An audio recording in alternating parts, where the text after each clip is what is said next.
toughness and genius. As I said many times in my campaign, we want every child in America to have the opportunity to climb the ladder to success. I want every child also to have a safe community, and we're going to do that very much. We're going to be helping you a lot. A great school, and someday to get a really well-paying job, or better, own their own company, and a lot of people are looking at that. But it all begins with education, and that's why we're here this morning. And I'm here also to celebrate a little bit with Betsy, because we started this journey a long time ago, having to do with choice and so many other good things with education, and I'm so happy that that all worked out. Right now, too many of our children don't have the opportunity to get that education that we all talk about. Millions of poor, disadvantaged students are trapped in failing schools, and this crisis, and it really is a crisis of education and communities working together, but not working out, and we're going to change it around, especially for the African American communities. It's been very, very tough and unfair, and I know that's a priority, and it's certainly a priority of mine. That's why I want every single disadvantaged child in America, no matter what their background or where they live, to have a choice about where they go to school. And it's worked out so well in some communities where it's been properly run and properly done, and it's a terrific thing. Charter schools in particular have demonstrated amazing gains and results, and you look at the results. We have cases in New York City that have been amazing in providing education to disadvantaged children, and the success of so many different schools that I can name throughout the country that I got to see during the campaign. I went to one in Las Vegas. It was the most unbelievable thing you've ever seen, and they've done a fantastic job. So there are many, many such schools, and we want to do that on a large-scale basis. We can never lose sight of the connection between education and jobs. I'm bringing a lot of jobs back. We're bringing a lot of big plants back into the country. Everyone said it was impossible. And before I even took office, we started the process. And tremendous numbers of plants are coming back into this country, car plants and other plants. I have meetings next week with 4 or 5 different companies, big ones that are going to bring massive numbers of jobs back. So we're doing it from the job standpoint, but education only makes it better. Our goal is a clear and very safe community, great schools, and we want those jobs that are high-paying jobs. We've lost a lot of our best jobs to other countries, and we're going to bring them back. So I'm going to do my job, and Betsy at the education level will do her job. And just to do it very, very formally, I want to congratulate you on having gone through a very tough trial and a very unfair trial, and you won. And there's something very nice about that. And I'll tell you, the real winner will be the children. I guess a couple of adults will be in those classes, right? But will be the children of this country. And I just want to congratulate you. Thank you, Mr. Fantastic job. Thank you very much. Perhaps we'll go around the room, and everybody knows our fantastic Vice President and Mike Pence, but if we went around the room, it would be very nice. So why don't we start? Go ahead. Betsy, you might want to say a few words first. Well, Mr. President, Mr. Vice President, I am just very honored to have the opportunity to serve America's students, and I'm really excited to be here today with parents and educators representing traditional public schools, charter public schools, home schools, private schools, a range of choices, and we're eager to listen and learn from you, your ideas for how we can ensure that all of our kids have an equal opportunity for a high quality, great education, and therefore an opportunity for the future. So again, I'm just honored to have the opportunity to serve and looking forward to fulfilling the mission that you've set forward. It's our honor, believe me, Betsy.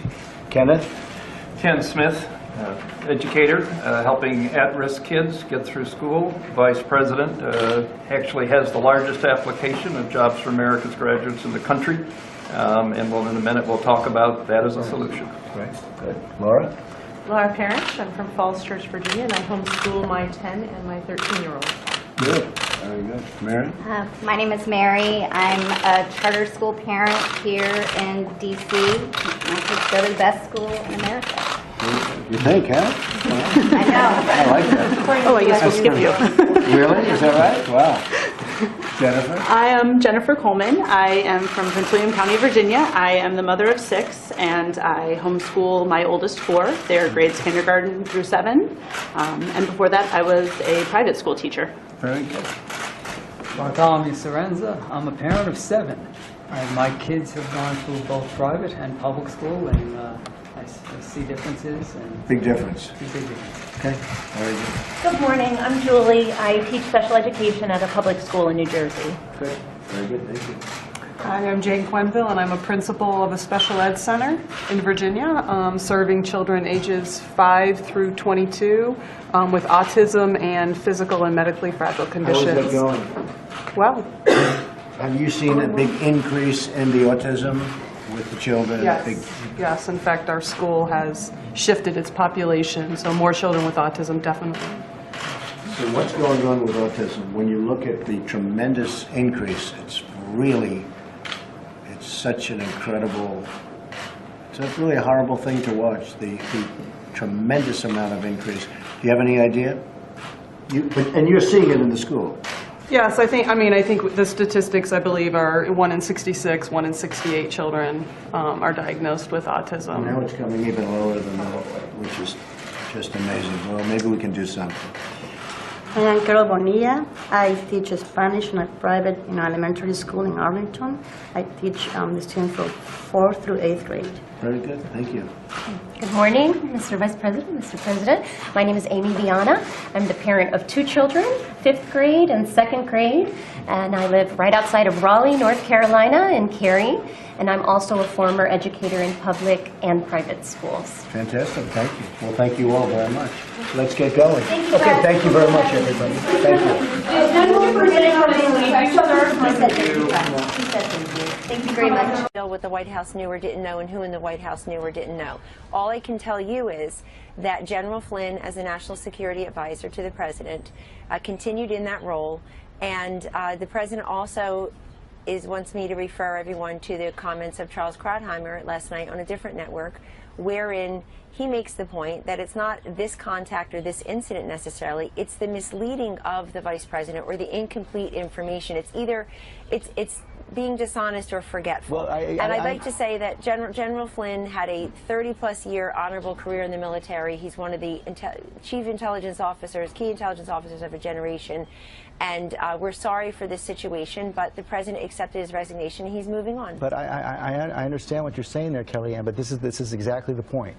3 weeks ago, the Justice Department told the White House that General Flynn was misleading the vice president, was misleading the public about his contacts with the Russians. You had that information. The White House had that information, chose to keep General Flynn in his job, chose not to correct the record, chose not to tell the public what they knew about General Flynn's phone calls. How could that be? But George, again, I'm not here to say who knew what when, because first of all, that would be divulging information that is highly sensitive, and secondly, I don't know all the details. I haven't spoken to everyone that you're talking about in that instance. It's a very fluid situation. It was obviously very fluid into the night. We were here very late last night. The upshot of it is that General Flynn did have a conversation with Vice President Pence, apart from what you're saying in printed reports. And General Flynn assured Vice President Pence something that turned out to not be true. And that's really the key here. I think that General Flynn, in the end, decided he was a lightning rod. He did not want to be a distraction, and he tendered his resignation last night because what he had provided the vice president either was a product of misleading information or forgetfulness, and neither one was sustainable long term. Kellyanne, I got to get to the bottom of this here. You asked to come on this morning at the president's request. The president wants you to come out and speak for the White House this morning. Do you know if the president was told 3 weeks ago, when Sally Yates told the White House counsel that General Flynn had been compromised, do you know if the president was told that? I do not know that, George. Do you know if the vice president was told that? I do not know that.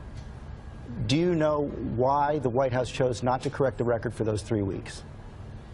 Well, again, you're presuming that all the information you have there is completely factual and who knew what when. And this is very fluid. I mean, the bottom line is that as time wore on, as everybody continued in their roles, it became increasingly apparent particularly over the weekend when General Flynn clarified his own earlier statement, George, a statement that he had provided to the Vice President and that other members of the administration, frankly, went out and publicly repeated, which is that he had not discussed a certain topic in his conversations with the Russian ambassador. And so when General Flynn clarified those comments that it's possible and he could not recall, that accelerated matters in a way that was different. And that's where we are today. It is a fact that the Justice Department did tell the White House counsel, Don, we got information almost 3 weeks ago. Final question. You said late yesterday afternoon that the President had full confidence in General Flynn.